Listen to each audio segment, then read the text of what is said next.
when you're running those obsessive compulsive patterns, worrying about the future and planning different scenarios, well, if this happens, I'll do that, you are activating your nervous system. So in your attempt to get to a feeling of safety, the very action of what you're doing to get there is taking you away from it. Yeah. This is In Therapy with Alex Howard, a first of its kind series that places you directly in the therapy room. My name is Alex Howard, and it is my hope that by bringing you on the journey with us, you too can learn the tools to transform your life. This series, we're following Hayley, whose traumatic upbringing has resulted in severe depression and anxiety, as well as debilitating obsessive compulsive disorder. Hayley has come to In Therapy because she's decided enough is enough and wants to live the rest of her life free from the constraints of the past. A really key part of where you're at right now is letting yourself feel your goodness. It feels horrible talking about this, sorry. It just feels really arrogant. You can be proud of yourself without being arrogant. It's just letting yourself feel your accomplishments. It's going to take some work, it's really entrenched. Join us each week as we follow every step of Hayley's journey, both in and outside of the therapy room. As well as the tools I give Hayley in the sessions, I'll also be sharing weekly top tips so you can begin to unlock your true potential. This is In Therapy.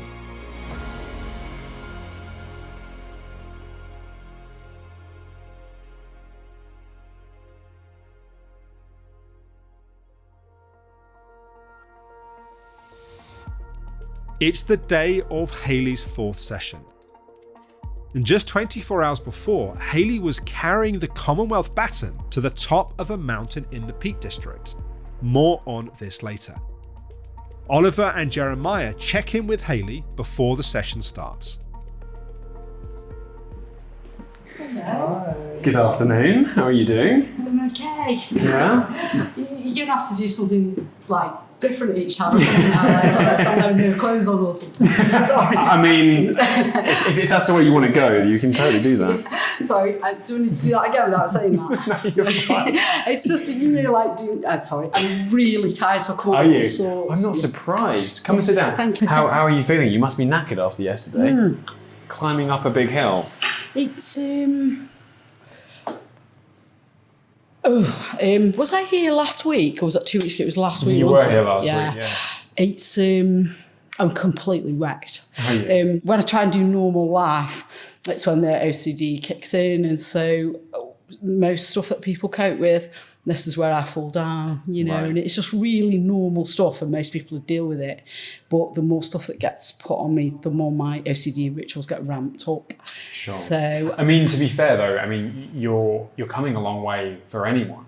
yeah. I mean, the fact that you're coming all the way that you do Yeah. each week is a lot Yeah. for anyone, Yeah. you know, regardless of Yeah. someone with those kind of tendencies as well. Yeah, and it was so ironic because I'm not kidding. My calendar all year is always empty. Right. It's always empty, and it was just like the universe went, ha, get this, Everything at once. and the most unbelievable things, loads of bad things, a couple of good things, but like I've got like one of the watches that tells you how much you sleep, and last night was 23 minutes.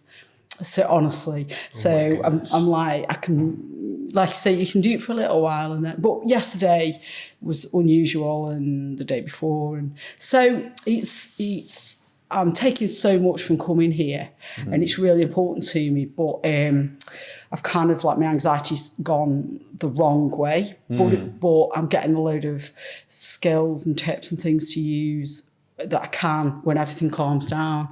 So it's so beneficial, but I'm really struggling at the moment. It's gone worse than I've probably been for 10 years, to be honest. Wow. So yeah, it's okay. I'm learning loads of stuff, but I feel really sick. Fair enough. Well, we'll hopefully, you know, take it easy a little bit today. Yeah, it's fine. Thank you.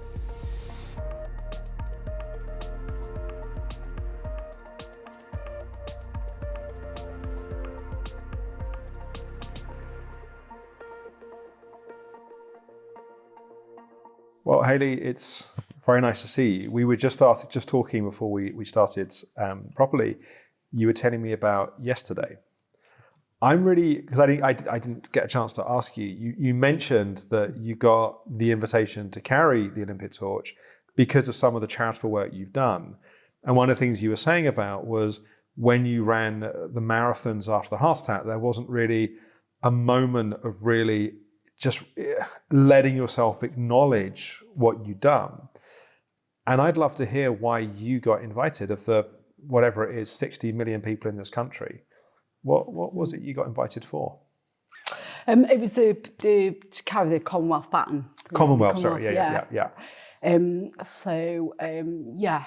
It's funny talking about it, isn't it? Because it's like everybody thinks you're like, oh, look at you, who do you think you are? Do you know what I mean? It's quite uncomfortable. Or maybe your inner critic thinks they're thinking that, because that's not what I'm thinking. I'm genuinely interested. Yeah. Thank you. Yeah. So I can't remember what I got it for now. I'm very tired. I know, sorry, you're saying you've had very little sleep. I'm so tired. So it was for some of the charitable work that you've done. Yeah, I volunteer with like some mental health charities. So a group of different ones. And just help out when I can. Mm-hmm. And so I got it for that. Yes. And I also got it for running. I got a British Heart Foundation Inspirational Heart Hero Award for inspiring people for running marathons after heart attacks and doing a lot of heart research into rare heart attacks. So I got it for mental health and heart research and raising some money and running marathons and doing voluntary work and helping people with money and mental health problems as well, and like going into Westminster and with all the service providers and just saying stuff service providers can do to help people struggle with money. No idea if it makes any sense. I'm slurring my words. Makes complete sense to me. Yeah. And I wonder how much you were saying that you tried to take a moment at the top to actually just let some of that sink in, and I'm wondering how that actually felt. Yeah, I was quite. I can see a mental shift in my mind because at no point in my life would I have ever thought I deserved that moment. So since starting this therapy, there's been a mental shift, massive, because I would have not ever thought I had the audacity to tell people to back away on a moment. So it's extraordinary, really, that I took that. So that's since coming here that I thought I need this moment and I've in this moment. So it's a massive shift. So I just said to all the guys, you'll have to wait, I've climbed up this mountain and it was really hot. It was really hot and it was really heavy. Because it was yesterday. Yeah, it was yesterday. It was the hottest day in the history of the United Kingdom. And there's you running up a hill with the Commonwealth torch. With a bad knee. A bad knee. And it was really heavy. And you were saying that your husband was almost passing out and he wasn't carrying the torch. He was behind and he really went faint and had to drop back. He went really pale and the mountain rescue crew had to help him. Right. So, because I was going up that fast thinking, I'm going to...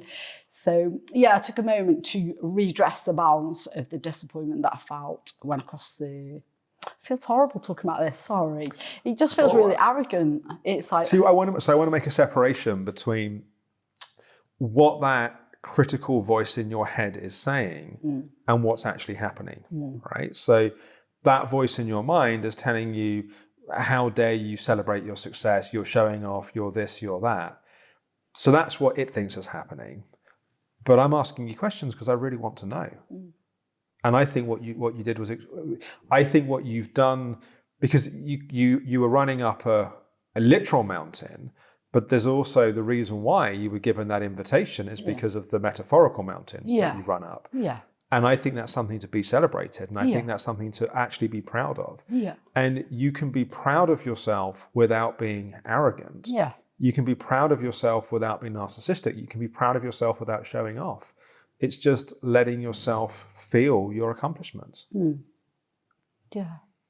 I think it's also interesting as we talk about it, that how easy it is for us to focus on the negative about ourselves, or how easy it is for our mind to go to a place of self-judgment and self-criticism. And there's a part of our brain called our reticular activating system, and its job is to build habit and pattern. And that's why, you get a new car and then you see that same car everywhere, or you decide that you're going to go on holiday to a particular place and then you suddenly start hearing people mention that place because your brain is looking for the things that it's trained to look for.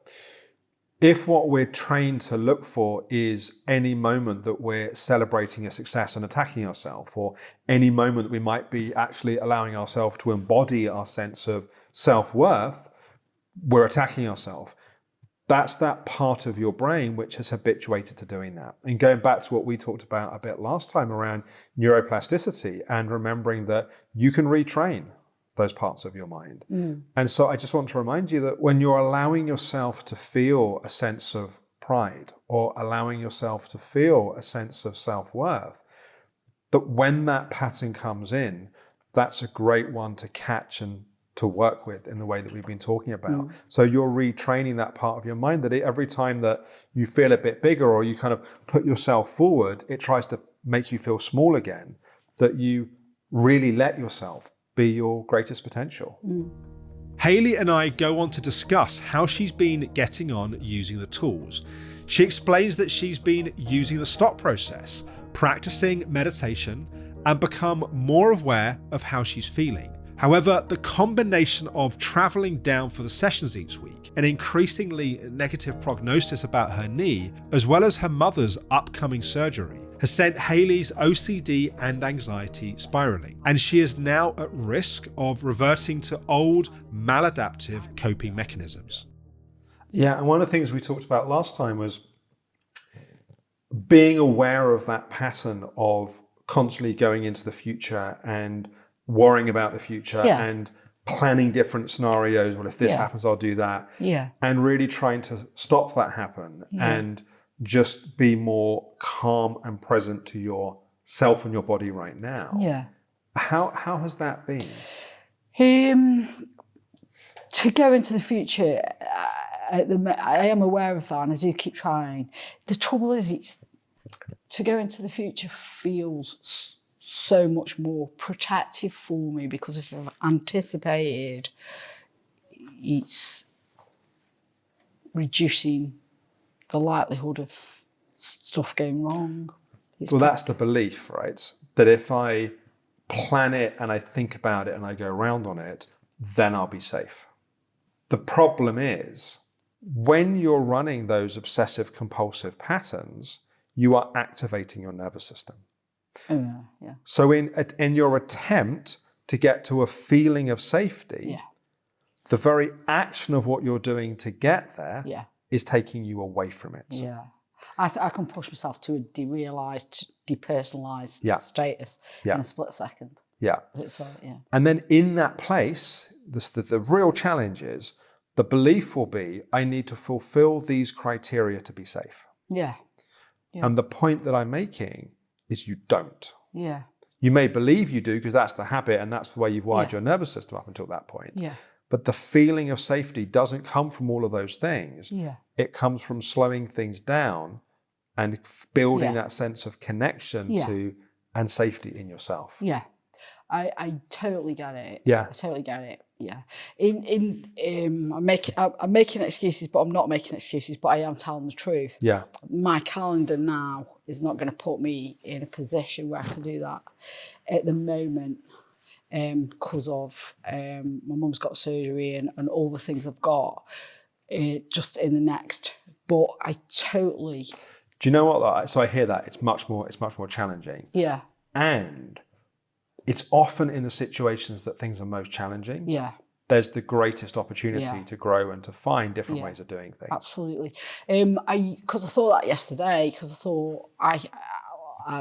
thought this is pushing me into such a wired state that it's really good to be at this activated level because I can see it working. And so I did reframe how I was viewing my stress yesterday. I thought, I can't do this, I can't hold this together. And it was really... But you did. Yeah, and I thought if I reframe it and say, this is really good to be in this heightened state, because then I know, it does make sense. I know I'm overtired, but everything's making sense. Yeah, and so in the recognition of this, and particularly in the coming kind of weeks as you're working this and you have these different challenges that you know are coming up, the goal is when you feel the impulse towards the OCD tendencies, that rather than to use those strategies to get to the feeling of safety, instead you're using the kind of highway to safety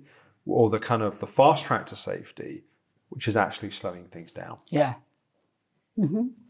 What do you think? So let's take an example. Let's say your mum's having a surgery and it's the day before or the day of, and you can feel yourself going into those patterns. And rather than going on the path of those patterns, instead you go, I had that conversation with Alex where he kept banging on about, and the fast track to safety is to slow things down. If you remember that, Yeah. what do you think would happen? It's weird because as soon as I found out she was going into surgery, I said, I went through that thing where you'd said, rehearsing something in your brain doesn't know the difference between it actually happening or rehearsal, and it's using the same pathways. And so straight away I thought, my worrying about this is not going to affect an outcome.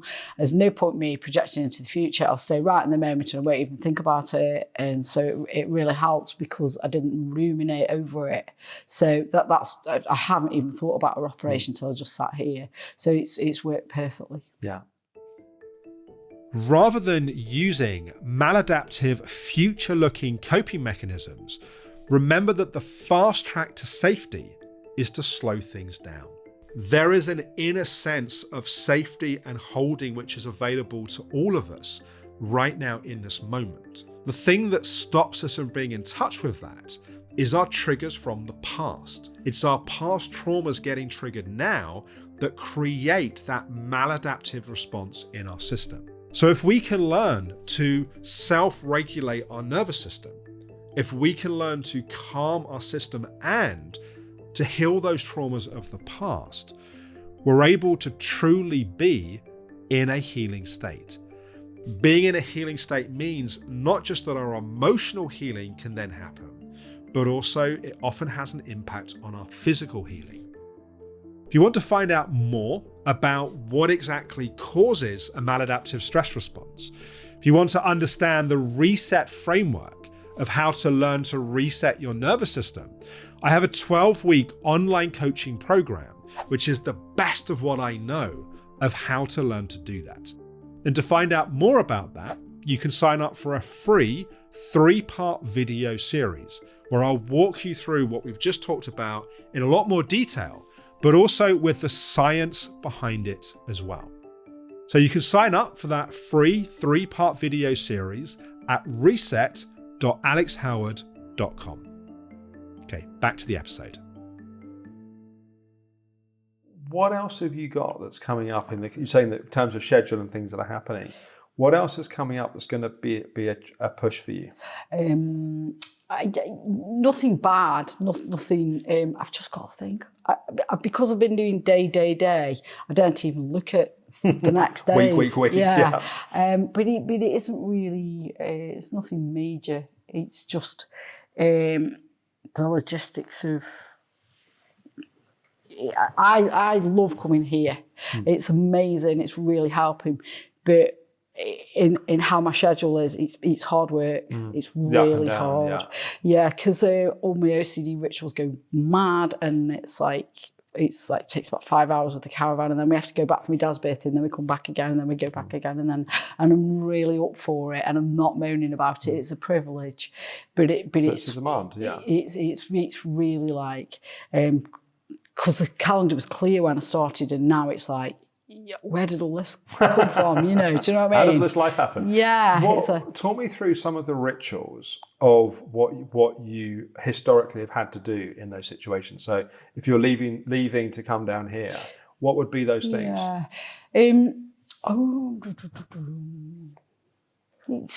It's kind of, I don't even know if they are rituals really, but it's unpacking and packing the caravan and stuff like that. Probably not even rituals. I can't access it at the moment. Everything's going, oh, I wonder if that's something protective inside me because you're going to poke. Me? Poke? What makes you say that? No, because something inside me went, oh, don't go there. I think that's very interesting, isn't it? So that place that says don't go there, Yeah. is that partly a place of you which is afraid that we're going to try and challenge it? No, Or take not at away all. the rituals? No. Okay. I think it's because I feel quite happy sat here, and that hurts and stresses me. It's because because I'm so tired. It's like, just don't hurt and stress yourself right now, because you're okay. You're talking about it, but I'm not feeling it. Whereas if I go into that, I'll feel it and it'll ramp me up. And I'm kind of like just too tired to hold it at the moment. There's a part of you that's like, right now, I don't want to go there. Yeah, just from utter exhaustion. So let me ask you a question.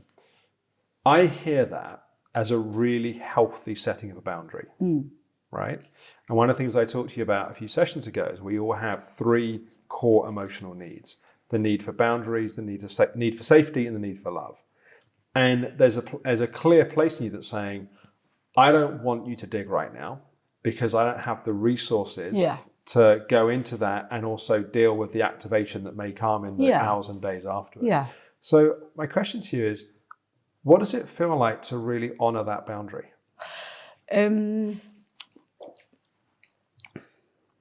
I feel a little bit annoyed with myself that I haven't been ballsy enough to face it. So your inner critic has a story of, if you're not going into your stuff all of the time, then you're being lazy or weak or whatever. Yeah. Right? But let me ask you another question. If you were going into that stuff and you were feeling some of the emotion around that, am I right your inner critic would also judge you for that? I don't know. Because the point that I'm making is, with our inner critic, you're fucked if you do and you're fucked if you don't. Yeah, my inner critic, whatever I do. It's going to judge you for not going there. It's going to judge you for going there. Yeah. It's going to judge you for going there the wrong way. Yeah. It's going to judge you for not going there quickly enough. It's going to judge you for going there too slowly. So if we can just name it as your inner critic. Yeah, he right? would, whatever I do. If I did something perfect and whatever I do, even if it's really good, I'll bash it. Yeah. Yeah. Or your inner critic will bash it. Yeah. Yeah.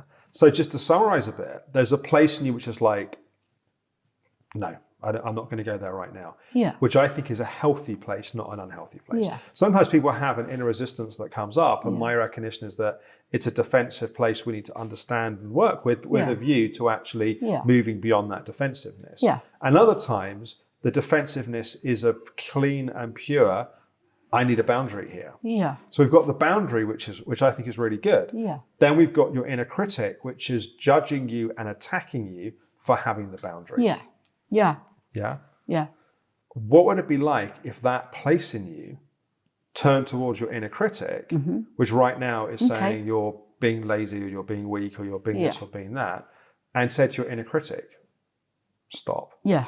Or even said to your inner critic, fuck off. Yeah. How would that be? So my inner critic would be like, if you don't keep a check on things, you'll be like inappropriate or big-headed or... Yeah, so it goes back to what we said at the start, right? Which is that this story of your inner critic, that if you in any moment celebrate yourself or your accomplishments, that means you're being big-headed, or that means that you're showing off, but I'm not sure that's true. I do know where it comes from as well, though. It's just like everything I did was wrong. Right. And stuff I didn't do was also wrong, and everything I ever did was wrong. And even if you did it right, straight A's, you did it wrong. Straight right. Straight A's. Yeah. Were wrong. Special awards. It was nobody was interested in it. Yeah. The freedom with your inner critic comes from the awareness of what's happening. Okay. Yeah? Yeah. If you can see it, you don't have to that dropped. be it. That dropped. We've got a light bulb. All right. Oh, you got a light one. Right? Still high. Because if you can name it, if you can go, that's not actually true, that's my inner critic beating me up. Okay. Then rather than trying to justify your self-existence and apologize to your inner critic, you're telling it to back off. Yeah. Okay. How does it feel to just, in this moment, to let yourself have your accomplishments? Yeah. It's going to take some work. It's really entrenched.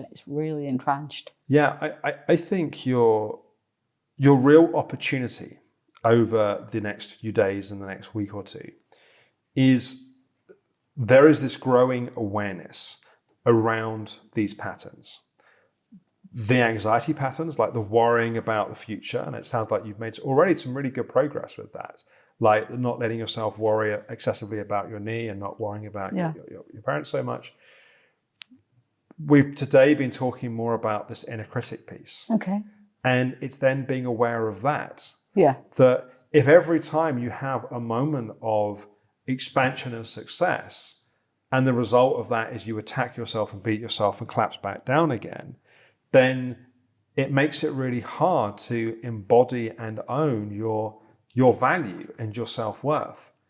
But if what's happening is that you have a moment of expansion and then you start to attack yourself, but then you defend yourself and you allow the expansion to happen more, then we're really changing that pattern. Okay.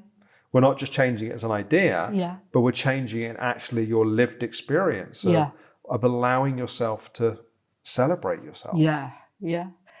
So what do you need from you over the next week? Given that you know that you're physically and emotionally drained, you've got your dad's birthday coming up, how can you best take care of yourself? Yeah, it is sleep, isn't it? It's sleep. It's absolutely fundamental. And every time I get an anxious thought about my knee, is to stop it and to stop, because it's not going to change anything. It's just going to ramp me up. So stop worrying about the knee. Stop worrying about mum's operation. Stay in the moment. Day. Sleep. And watch the inner critic. Just say, do you know what, you did okay? Yeah. I'd like you to keep going with resets, to go through modules. You always skip module 8 for the time being, but if you want to watch it, you can do, but to go to module 9 on the inner critic, because I think just giving more awareness around this is going to be helpful. But I think a really key part of where you're at right now is letting yourself feel your goodness. Okay. Letting yourself feel your potential. Okay. Letting yourself feel you're deserving of good things. Okay. The way to do that is when you start to feel a bit of that, like some of the pride that you were describing in terms of yesterday, knowing your inner critic's going to come in, but batting it back away again, so you can allow yourself to feel that space. Okay. How do you feel about that? It's interesting we missed out number 8 because everything went, no, that's not perfect. So I got really stressed when you said miss out number 8, which is like, what's going on? Well, you can go from module 8, it's fine, but we may just come back to it another time. Yeah. But, sometimes people need different things at different points. You want me to miss out number 8? I've gone all sweaty. Alex, no. That's just the fact it's 30 degrees in the studio. No, I mean, it will be good to miss out number 8 because it'll wind me up, which will be good because I'll deal with it. Yeah. We will probably come back to module 8, and you're welcome to watch module 8 if you really want to. No, I'm doing module 8's rubbish anyway. But. Is it? I like number 7 and 8 actually. I do like the psychological theories and stuff. Yeah, the psychoeducation. That's my thing. Yeah. And we want to make sure that we're turning those into practice as well. Yeah, I don't like that bit, just the psycho bit. But I think you are doing the practice. The fact you're doing meditation every day, the fact you're using the stop process consistently, we're going to come into particularly this defending against your inner critic. And I think that's going to be really impactful and important as well. So to summarize, here are the things that are really important. Keep going what you're doing. Keep going with the meditation. Keep working with the stop process, particularly around the bits that we're talking about. Yeah. And to add to that, working with your inner critic. You can do that in 2 ways. You can use your stop process, but there are also some other ways of working it that you'll come to in the module as well. Okay. The real goal of what we're trying to do at this point is we want to support you in celebrating your goodness. Okay. What that may be like energetically is you feel a little bit of pride around something, inner critic comes in, and then you start to feel smaller again. Okay. When that inner critic comes in and you start to feel smaller, we want a defense against that so you can start to feel bigger again. Okay. It's about allowing yourself to have your bigness and your goodness and your self-worth and your self-love, and the things that, particularly your inner critic and particularly the anxiety patterns that tend to belittle you and make you feel smaller, it's having the defense against those so you can really start to feel your self-worth and feel your value. Okay. Yeah. I think I said to you a while ago, we teach people how to treat us Yeah. by the actions and the ways that what we do and don't let them say and do. But the same is true with our inner critic. We teach it how to treat us. So if we just let it mercilessly attack us and judge us and beat up on us, that just becomes the norm. But if you stand up to it and if you change that dynamic and you allow yourself to celebrate and have your goodness, you teach it a new way of being. And that's ultimately what we're trying to do here. Yeah. Yeah. Yeah, I get it. Yeah. I do get it. Good. I get that you get it. You get it. Yeah. Any final questions? No, so we just put a one-liner email. Yeah, thank you. of Just an apology. I'm sorry if I didn't articulate anything. I'm that not at shattered. all. I'm like, You made remarkable sense for someone that's had 23 minutes sleep. yeah. I was well quite done. pleased with that. Yeah. Yeah. All right, Hayley, I'll see you next week. Thank you. In life, we create and attract more of what we are focusing on. One of the challenges when we've experienced trauma is that we learn to focus on what is wrong about ourselves and the world around us. And as a result, we create and attract more of what we don't want. This also means that we habitually ignore not only our inherent sense of goodness, but also our achievements and accomplishments in life. By shifting our focus to celebrate and embody the best of ourselves, we're learning to invite more of this into our lives.